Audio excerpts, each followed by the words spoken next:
live a few hours north of Phoenix, Arizona, but I drive into the city frequently for both business and personal errands.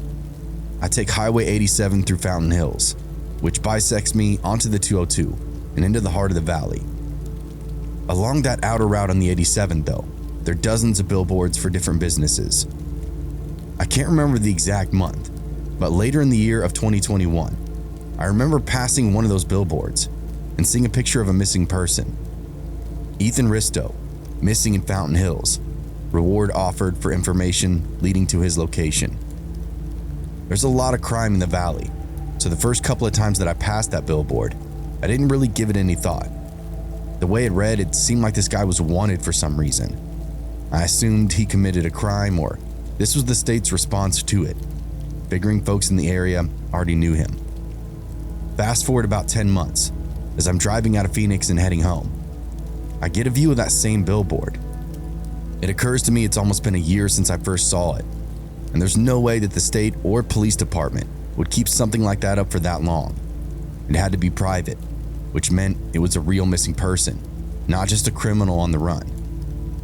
I made a mental note of his name so I could look him up later and get to the bottom of it for myself. Like many of you, I'm a hound for mystery or anything strange. Lo and behold, it turned out to be far weirder than I gave it credit for. The news article broke it down like this. Ethan Risto took his wife and his children out in the desert outside Fountain Hills. If you aren't familiar, Fountain Hills is a suburb of Phoenix, positioned along the northeastern corner of the valley. It's the first community you hit coming in on the 87. It starts as a super spread out subdivision. I'm talking houses that are miles, even tens of miles apart from one another. There's various state land in between them, and the further you go, it turns into total desert backcountry. The Verde River cuts through, and dirt trails crisscross in every direction, so there's a lot to do in the way of outdoor recreation. So like many folks, they make a day out of it. Ethan drove a Toyota Highlander, a decently capable vehicle, and went and bumped around the desert for a bit. From what I remember, they went to a splash pad, played for a while, and then grabbed some lunch. Everything was normal. Everyone was cool. Pretty average day for visiting Fountain Hills. I think they lived outside Fountain Hills on tribal land, which the rest of us would consider way north of Scottsdale. It's much like the spread out desert community that I explained before. While going home though, Ethan decided to take a dirt trail that may have been a cut above what his Highlander was capable of. The news article said he encountered some engine trouble. The vehicle stalled out, and the Risto family was suddenly stuck in the middle of nowhere. It would have been right around sunset, with the purple and red sky rippling into purple, then black. The desert gets unbelievably dark at night, especially if the moon isn't present. Ethan allegedly took to his feet, said he was going to go get help, to a town that was only a few miles away. Whereas he was correct, those few miles are winding dirt roads that take much longer to drive or walk than a regular road. Lots of switchbacking, moving up and down. I don't want to speculate, but this may have contributed to him getting lost. Perhaps he wanted to save time rather than cut back and forth, so he tried to push through certain swaths of desert wilderness and accidentally knocked himself off course. It would explain why he literally vanished into thin air. I was shocked to read the tragic story that I did. The poor guy's dad was all over the news that first year, pleading with the public to remember anything that they could from the day he disappeared. He was the one who put up that billboard that I'd seen for so long. It was up for a while longer, maybe 6 months or maybe a year. And one day, it was gone. Part of me was excited, like maybe he'd finally been found, but I knew it wasn't likely. I did a quick Google search for any updates and found that there weren't any. He was still missing. The family and search party was just scaling back efforts. It's all really sad, but I assume that's the nature of almost every case like this. The only weird new piece of information that I've seen is this. Some TikTok investigators went out to the location where Ethan's car failed to operate, and it showed the place to be pretty rugged, like rough Jeep trails. But that's not the interesting part. They had the official police reports from when the law discovered and collected the Highlander as evidence. In the report, it said absolutely nothing was wrong with the car, at all. In fact, the report stated they drove it out and back to the precinct. Very weird, all things considered. His wife and children were all fine. From what I remember reading, they waited in the car for a couple of hours, realized he'd been gone for a long time, and then decided to trek out on their own. The children were young, under 10 I think, and fortunately didn't have to walk far. A stranger picked them up within an hour and brought them into town. Another thing that I remember, Ethan didn't have his phone. I thought that was kind of strange to read, considering he was volunteering himself to go get help. You'd think he'd want his phone to be able to communicate if and when he found someone, or in the event he couldn't relocate his own car out there in the desert. Those two details really had me scratching my head. This is from a Fountain Hills resident who wanted to remain anonymous. My family has lived inside the Fountain Hills area for quite some time, and weird things have been known to go on out here. It isn't super uncommon for people to go missing in this area. Usually it's kids or older people. Older folks with dementia are sometimes last seen at one of the various gas stations on the outskirts of town. They fuel up and forget what they're doing, hit the highway with no idea on where they are. The next town isn't for 70 miles, and some of them never make it. They go off-road and get stuck or seriously lost, and by then, someone either reports them or they succumb to the heat.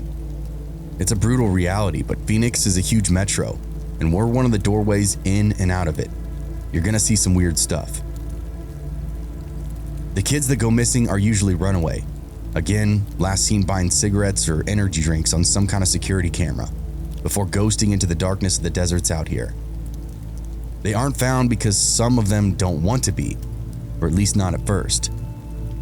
I don't really follow up with many of these stories because frankly, there's too many of them, and either they turn out or they don't. When Ethan disappeared though, it was kind of different. He didn't vanish passing through, but he apparently vanished somewhere in town.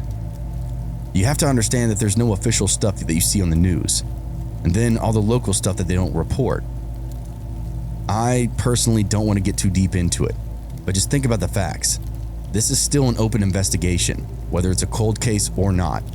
There's some things on 3TV and Fox 10 that simply they don't report on. The biggest one for us locals was the fact that Ethan had supposedly made it into town. I'll disclose it here only because I've seen other people talk about it online too. What we all heard was that Ethan made it into one of these neighborhoods called the Fire Rock community on the south side of Shia. It's this ritzy neighborhood with houses well into the millions. It's upscale and private, but it does have empty lots for sale, which provides access to the desert outside of town. It's believed that Ethan wandered in through one of these vacant lots. He was spotted around 7 p.m., wearing cargo shorts, sunglasses, boots, and nothing else. No shirt. It was August in the valley, so I guess that's not the most uncommon thing. If he was walking through the desert in a summer heat, he was probably roasting. I've always just found it interesting that he was seen in this state of undress at the last time that he was spotted. That isn't all though. The last time that he was seen, he was allegedly screaming that everyone in the neighborhood was trying to kill him and his family, running from house to house, building to building, hollering about some kind of conspiracy to murder his family and make them disappear. I don't live in this neighborhood of Fountain Hills specifically, but I know folks who do, and word is that really happened. After all the hysterics, he simply disappeared. Whether he ran off into the desert or got into another car, no one is really sure. I've heard different versions of the story, but ultimately, I don't think there's any evidence to support either. We've heard all the conspiracy theories though. He sprinted off into reservation lands, never to be seen again. He jumped into a blackout SUV that sped off down the highway. He was seen hitchhiking, got picked up by a van. Obviously, these are all rumors, and law enforcement quickly sifted through what was tangible and what was just straight out pure speculation. There was one thing that I heard that was really weird though, and that was his family might have been seen in the neighborhood as well. It's a weird story, and I couldn't tell if the person telling it was claiming they were all together on foot or all together in their car. I knew they'd been tooting around the desert when their car got stuck or something, and that's just kind of what kicked the whole situation into motion. I kind of thought that was a really weird rumor to spread, and I couldn't get a grip on why or how. Like anything else, I figured it was possible, but not likely, but decided to look into the case for myself anyway. Instead of Ethan this time though, I was curious about his wife and children. What was her official statement? I learned that her name was Hannah, that she co-owned a coffee shop in Scottsdale called Espresso Express. As for statements about her missing husband, there were literally nothing with her face or name. There was a middle-of-the-road news report that only existed because the news channel reached out to her for an interview. Other than that, she'd released zero information in regard to her family or her husband. I personally found that odd, so I decided to look into her further. There was lots to uncover. Ethan's father was going to bat for his son, trying to flip every stone in his effort to find his whereabouts. I learned from his posts online, his post to YouTube, and his many interviews with local news stations. The guy never left anything untouched for his quest for the truth, and on that quest, he made several comments alluding to Hannah, Ethan's wife, not cooperating with the police or anyone involved with the investigation. That explained why I couldn't find any public statements from her anywhere. Hannah was literally one of the last people to see Ethan alive, and she was holed up and not willing to share any information with anyone. To this day, I still don't know what to make of that. I don't know her personally, so I can't account for why she failed to cooperate. Maybe there is a good reason. All I know is a man went missing out here, and no one had any answers. I couldn't get Hannah out of my head for some reason though, so I just kept searching for things that connected to her name. That eventually took me into the public court records, where I found something very, very interesting. Hannah was being evicted. Whether this was her home address or the coffee shop business they owned, I couldn't be sure. But there was a legitimate, recent legal document that said that she was being evicted somewhere, just 2 months after Ethan disappeared. Not really sure how this ties in, but it's more wood on the fire of a strangely serious mystery that still has no answers to this day. Here's another take from a private investigator out of Phoenix. I personally didn't work directly on the Risto case, but I consulted for a guy who did. Ethan disappeared on August 21st of 2021, sometime in the evening on the east side of Highway 87. Because of where he disappeared, this open investigation remains under the joint jurisdiction of both Salt River and Scottsdale police departments. And because of the nature of those departments and the nature of this case, not many details have been made available to the public. Here's one weird thing that I can tell you. The dates from when this guy went missing vary all over the internet, everywhere you look. In many news stations and in many interviews, it's fully disclosed and accepted that Ethan took his family out on the 20th, then disappeared later that evening. But if you look in the official missing persons database, he was filed as missing on the 21st. Not the strangest thing, but there are reports of people claiming to see Ethan in the area of the Shia Boulevard and the 87 the next day, on the 21st. How could he be lost in the middle of the day? Fountain Hills is spread out, but by and large, it's a dense little community on the doorstep of Phoenix. It would be incredible to be lost when you realize you're behind Fort McDowell Casino. And if that was really him people were spotting, it implies something else is going on, like perhaps some sort of mental break. Why would he linger in the area for so long when he was claiming to get help? Either way, it was mud in the water for people trying to investigate it. Another part that confused me had to do with his wife. She came out with a story when she first got picked up that went something like this. Her and Ethan were taking the kids camping when they ran into some engine trouble. So Ethan went off grid to go and get some help. When he didn't return, she took the kids to find help and was quickly picked up, which shows just how many people were out buzzing around out there. It also shows just how close they were to town. This is where it gets fuzzy again. When law enforcement found the car, it fired right up, and it even drove. There was absolutely nothing wrong with it. There also wasn't any camping gear. I mean, none, zero, and they had 2 kids with them. They would need a considerable amount of supplies to keep everyone comfortable out there in the desert heat. Another thing, it was the middle of August. No one in the world was planning a camping trip in the desert without full camping trailer equipped with water and AC. Taking kids out into that kind of terrain was just ludicrous. Law enforcement, as you can imagine, didn't really buy this angle, but didn't have much in the way of evidence. Hannah, his wife, didn't open up for questioning or statements of any kind. It's all very strange behavior, especially when you couple it with her story about camping, on reservation land no less. 2 years after Ethan disappeared, a student from NAU made an interesting report to lead detectives on the case. She was passing through the Fountain Hills area on her way back to Flagstaff when she passed a dusty box truck. There was some writing in the dust on the back, and one of the messages very clearly said, "Call 911." This caught her attention, so she stayed behind the vehicle to try to get a read on the situation. There looked to be a name written on the back panel, but the fading light made it very hard to read. After a couple of miles of squinting and working different angles, she saw that it read Ethan. She called her dad, who told her to call 911 and make a report for herself. He got online and found Ethan Risto in the Arizona database, so he knew that it could possibly be related.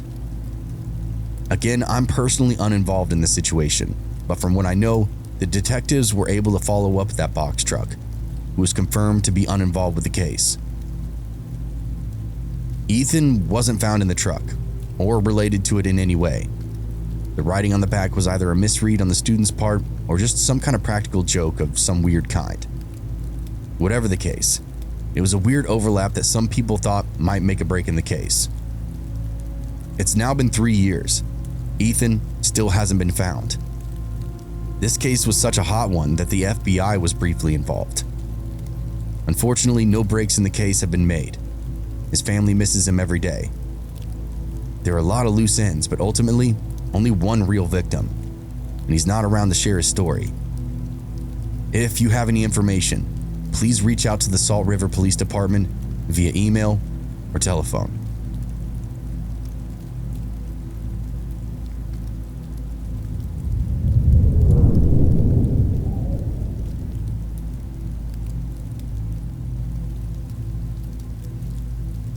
Have you ever heard of Septic Tank Sam?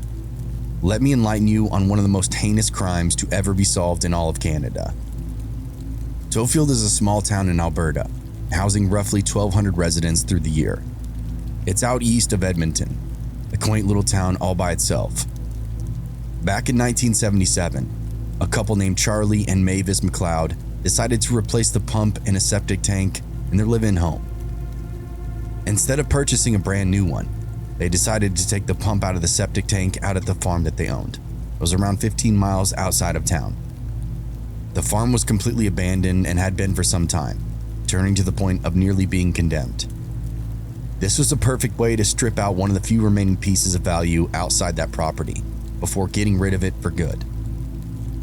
Once they got out there, they found the farm in typical disarray, which would make it difficult to tell if anything was truly out of place.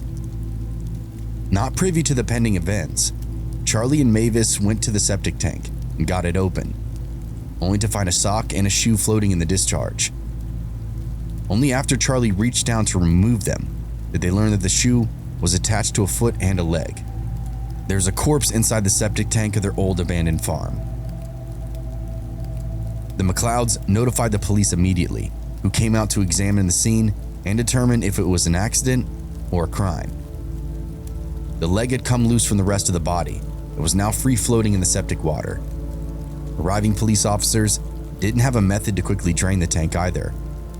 They were forced to bail it out by hand, using empty ice cream tubs to scoop it out half-gallon at a time. Once the tank was empty, they could actually see the state of the body. It had been wrapped up in a big yellow bed sheet, which was secured with several links of nylon rope. Out of the gate, this detail led both investigators and locals to know that foul play was definitely at hand. The person could have fallen into the septic tank, sure, but they couldn't have tied themselves up with a rope and a bed sheet. Someone used the septic tank as a method of disposal. After the body was out, the next step was to find out the gender and how they died. I was just a kid when all of this came out, barely even in grade 1. I remember some of what my parents were saying and the other adults that I knew. At first, everyone was very suspicious of the couple that discovered the body, the McLeods. I didn't know them. I've never met them or even heard of them, so I didn't understand why they were even being looked at. This was more of a local scrutiny, not so much by law enforcement. Some folks at Tofield just thought it was pretty suspect that this couple went to lurk around their own abandoned farm property outside of town and just so happened to discover a body in their own septic tank. It almost sounded a little too perfect, and the residents whispered for a little while behind their backs. Fortunately, my parents kept most of the harsher details from me, as the nature of that crime was beyond brutal. It wasn't until I got a little older that I learned about the reality of it. This was during the mid-80s, and the guy had never been identified, and no one had ever been charged with the crime. What I heard was that the person had been tortured, almost beyond human recognition. After being tied up, someone beat them with blunt objects, then used a sharp knife to slice and poke at his toes and his fingers. That was the light stuff though. Someone used a butane torch to really make him scream, even putting cigarettes out on the tender flesh around his face. Then they used a pair of farm shears to mutilate his genitals. So badly so, that it actually took medical examiners several months to positively identify the body as a male. That's how brutal this poor guy's killers were. Forget identity. They couldn't even tell this person's gender because there was so little left. Thank God that I didn't hear about any of this as a child, because I definitely wouldn't have taken it well. Lastly, the bullet holes. Whoever killed Septic Tank Sam ended it with 2 shots to the victim's head and chest. Doctors admitted there could have been more gunshot wounds, but only had evidence to support those 2 in the way of broken bones. The sheet that the body had been wrapped up in turned out to be totally saturated with quicklime, so whoever dumped the guy in there knew exactly what they were doing. Learning all this after I got a little older, I came back to the conversation with my parents and other people inside the community. I had some questions. They told me that the suspicion of the McLeods was kind of a knee-jerk reaction and was put to rest within just a few days. What I was then told was even creepier. Tofield really tightened up after discovery of that body. Law enforcement didn't believe the victim was from the area. No one came forward, and there weren't any overlapping missing persons at the time. But the killer or killers was definitely from the area.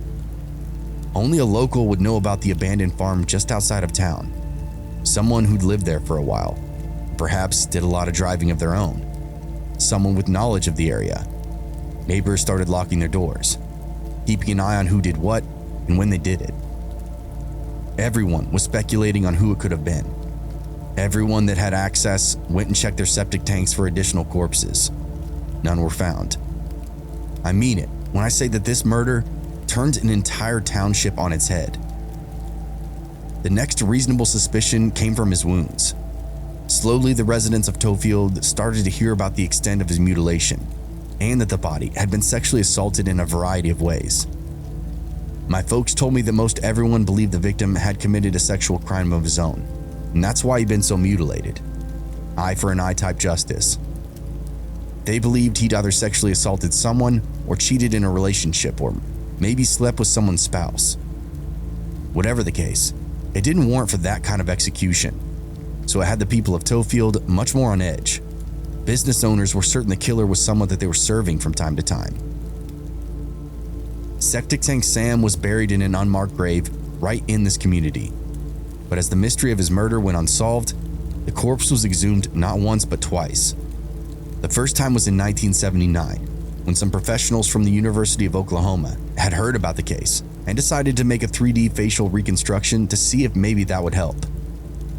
At the time, the doctors that examined Septic Tank Sam were fairly certain he was Caucasian and in his early 20s. That team in Oklahoma made some interesting revelations though. Off the top, they learned he was probably right-handed and almost certainly indigenous in his ethnicity. He also appeared to be older than they initially believed, more like around the age of 35. This contradicted nearly everything that the first medical examiner said and shed a whole new light on this case and who could potentially be involved. When I heard all of this, it gave me such a unique perspective. I got to hear the same story 3 different times, and each time it was different and dispelled whatever the truth of the last version claimed to hold. It's sick to think about, but what a weird experiment to have happen in a town. Like the game of telephone, except all the whispers are about who got killed and who did the killing. This next part is from the perspective of a Canadian journalist. I personally wasn't around for the original case, but I wrote articles for a mid-sized outlet in 2000. the same year that Septic Tank Sam got exhumed for the second time. There have been a lot of questions that pertain to this mysterious corpse, but there has to be a serious backlog to be exhumed twice. They wanted to reconstruct his face again, but they also wanted a DNA sample, as well as dental molds, to match records. You see, dozens and dozens of people had come out of the woodwork, people as far away as California, claiming that Septic Sam was some kind of family member or another. The guy was disposed of in a working shirt and denim jeans, so it was commonly accepted that he was a migrant laborer of some kind, either construction or agriculture. If these missing people didn't have a job or a lifestyle that lined up with that, they were flushed pretty quickly. Regardless, lots of people were claiming that Sam was their cousin or uncle or whatever. The dental records were a way to prove and disprove that, and were the biggest reasons for the second dig-up. Law enforcement started shooting theories down left and right, as not a single dental match came through. There was one potential match that some web detectives were angling for. All of us in the press heard about it. A native man named Edward Arcond disappeared in '75, and his car was actually found nearby in the area. The man was never seen again.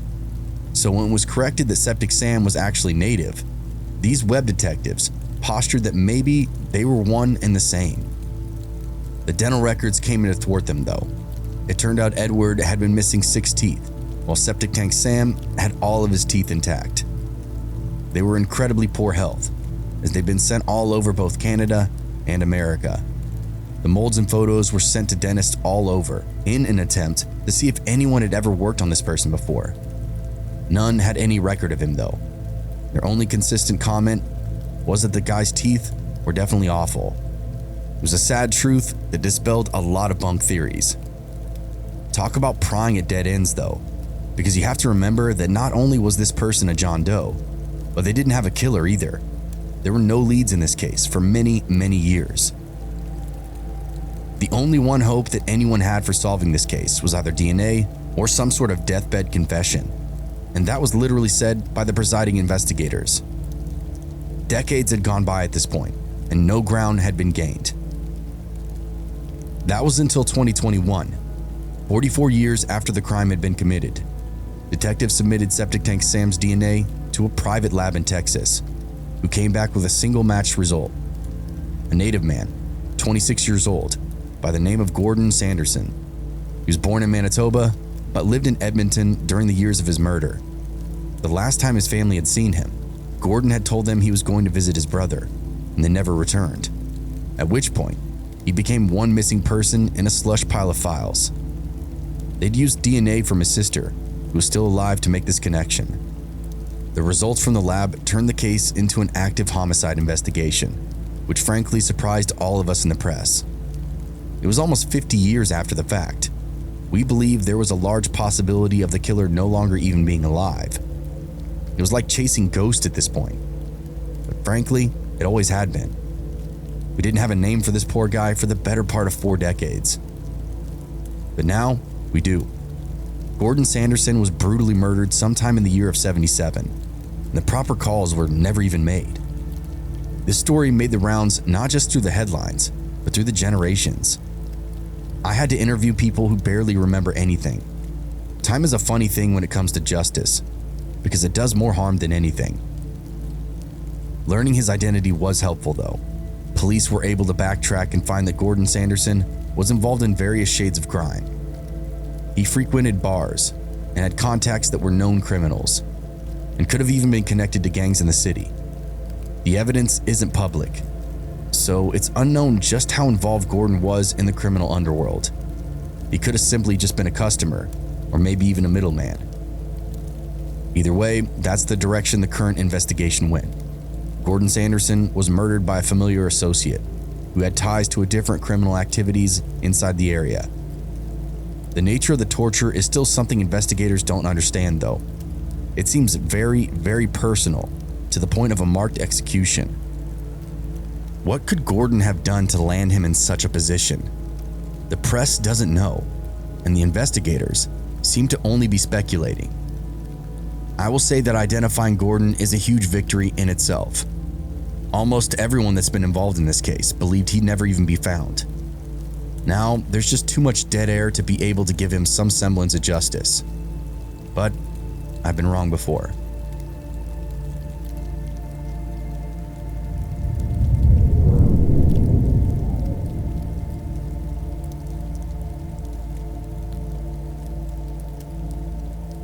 I have a spooky one for you. Back in 2011, I frequented a few forums that will remain unnamed, and there I met a guy named James. We were both pretty regulars of said forums, but at this particular point of his life, James was going through a massive crisis. From what he explained to me and others inside that chat, he believed his wife and son had been kidnapped.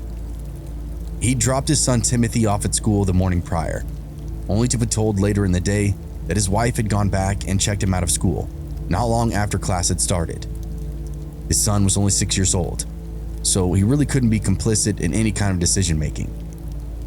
No one heard from them after that. This guy was left to his own devices trying to figure out where the hell his family went. It all started when he went back to school to pick up his son. The school notified him that Timothy was not there. He'd been checked out by his mom earlier in the day. James pressed them as to why, and the school explained that his wife cited some kind of family emergency. To his knowledge, no such emergency even existed. He called around just to be sure. Alas, the crisis was a lie, just so his wife could get Timothy on the road. What started as just a mind-blowing discussion on an internet forum quickly turned into national news. James, Timothy, and his wife, the whole thing was a massive scandal and a manhunt, as no one knew where they were. I had this weird front row seat to this guy's whole life coming apart at the seams, and it was heart-wrenching in every sense of it. We all felt supreme guilt every time we tried to offer any comfort. What can you say to someone who's lost so much so quickly? I think he spent his time online as some form of therapy, but also as a way to get the message out. Whatever the case, I was glad to be there for him and offer advice and an ear to vent to if need be. At the time though, I was working with very limited information. We all were, as it was a case unfolding in real time. I've since lost contact with James, but the details are so much more accessible. I'd like to share them with your listeners for Timothy's sake, and I guess James's too. We know what happened that morning. James dropped Timothy off at school, then went off to work. Amy swooped in 20 minutes later, checked their son out of school for a fake family emergency, and then hit the road. Kind of. She went from the school over to a mechanic shop, requested some maintenance be done to her car. While they worked on her vehicle, one of the shop workers agreed to take Amy and her son over to the city zoo, where they spent that afternoon looking at the animals and having lunch.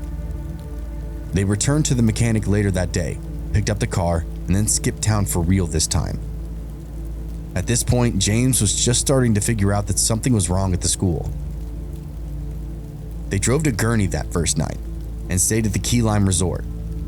This was roughly 130 miles away, far enough to keep James and the police off their trail. Timothy at this point was very likely to have no idea what was going on, just eating up whatever lies Amy offered and explained the situation. They spent that following day, the 12th, at various amusement parks in the vicinity of Gurney. After spending the day having fun, they packed up and drove to the Kalahari Resort in Wisconsin Dells. By the next morning, word was starting to spread that both Amy and Timothy were missing. Not wanting to garner any extra attention, Amy reached out to various family members, assured them all that she was completely fine. She and Timothy were just on a little road trip, would be home soon. This got her immediate family to calm down, which likely took the heat off of her for just a little bit longer. The only person that she failed to reach out to was her husband James, who only had us in the forum to lean on. They spent the day going to more zoos and amusement parks, and generally just having a great time. They were last seen on security footage from the resort, checking out at 10 a.m. and hitting the road again. That footage is the last time Timothy is ever seen, at least to my knowledge now. Gurney, Wisconsin Dells, and these towns are east of Rockford. The next time Amy pops up, she's around Sterling or Winnebago, and those are west of Rockford. So she drove a full 130 miles back to Rockford and then almost the same distance on the other side. She was really going out of her way to throw people off of her track. This also tells me that she was driving at random, with no plan and no end goal, despite how this crazy story ends. When she appeared in Winnebago, she was alone. A security cam in a family dollar store caught her buying pens, paper, and envelopes, just basic stationery at around 8 p.m. Timothy is nowhere to be found. It's unclear if she lost contact with him prior to driving to Winnebago or if he had made the whole journey with her. Next, she's spotted in a grocery store, still unaccompanied by Timothy. It's unclear what she purchases, as she is not in the store for very long. The next time Amy is seen, she's checked into a hotel room just a little after 11 p.m. Again, it's unclear what she's doing that whole day, but one thing is certain: she does not have Timothy with her when she checks in. She runs a series of errands leading up to the check-in, and Amy is never seen alive again. The following day, May 14th, Amy is discovered by a cleaning maid who worked at the hotel. This was around noon, typical cleanup hours for a hotel, and a checkout time of around 10 or 11 a.m. The maid found a note next to Amy's body and quickly dialed 911. Police responded and were shocked to find out that Timothy was nowhere on the premises. The note was an apology. She said she's very sorry for the mess that she made in the hotel room. She had taken massive doses of allergy and cold medicine before slashing her wrists and throat with a razor blade. It all came out in the press the following weeks.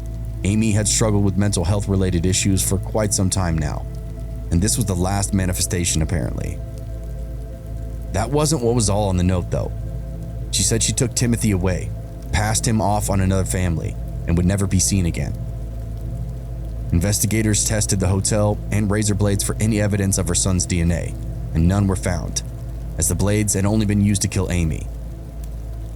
When they checked her car though, they found a significant amount of Timothy's blood in the back seat, enough to make them think that something criminal had occurred. When questioned later, the family had a good explanation. Both James and Timothy's aunts corroborated a story that made sense. They said that Timothy had had an accident a couple of days prior that resulted in a totally crazy bloody nose. He painted almost every inch of that car in blood, and that might explain why there was so much evidence in the carpet. Other than that, there was no evidence that Timothy had been harmed at all. But there also wasn't any evidence that he'd been handed off to some other family. There was simply a dead mother and a missing child, and those were the facts. It was an absolutely brutal thing to watch unfold, especially for this guy that I just met in a chat room. Everyone had lots of questions, so I can't even imagine the state of shock and confusion that James must have endured, probably still to this day.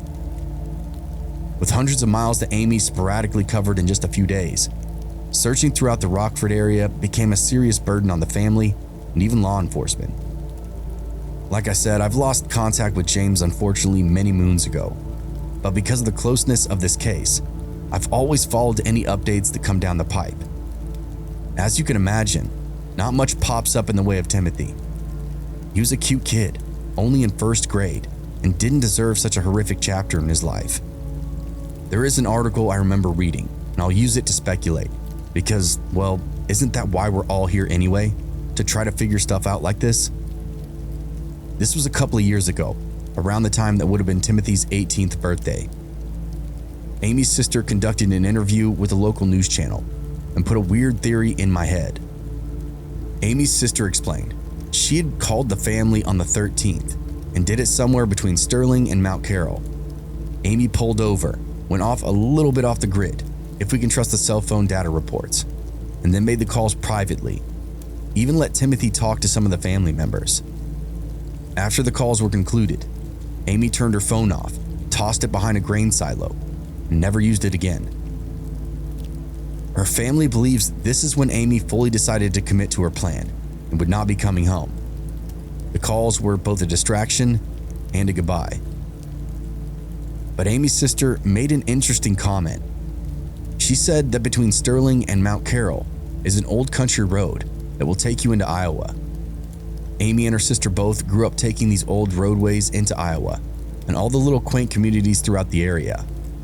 their grandparents had lived out there, and Amy even spent some time living out that way when she was younger. Dubuque was the only town mentioned. Her sister went so far as to say that she believed Amy dropped Timothy off within a contact in Iowa, which is why it's been so difficult to locate him. It would also explain the sporadic driving and the weird pull-off to make any call. It's like she let Timothy call before they passed into Iowa for that trade-off. My mind went somewhere else though. I've driven through the areas, and a certain community comes to mind. There's lots of Amish people in Iowa, and for some reason, that's where my mind wanders. I think it'd be hard for Amy to convince an average person to take her son in, especially after the suicide and manhunt. There's a lot of risk for a kid who isn't in danger. But what if she had a connection with a rural unplugged community? She simply dropped him off there. Amish people don't get the news the same way we do. It could be weeks, months, or even years before they get the story. And by then, you will be fully integrated into a new community.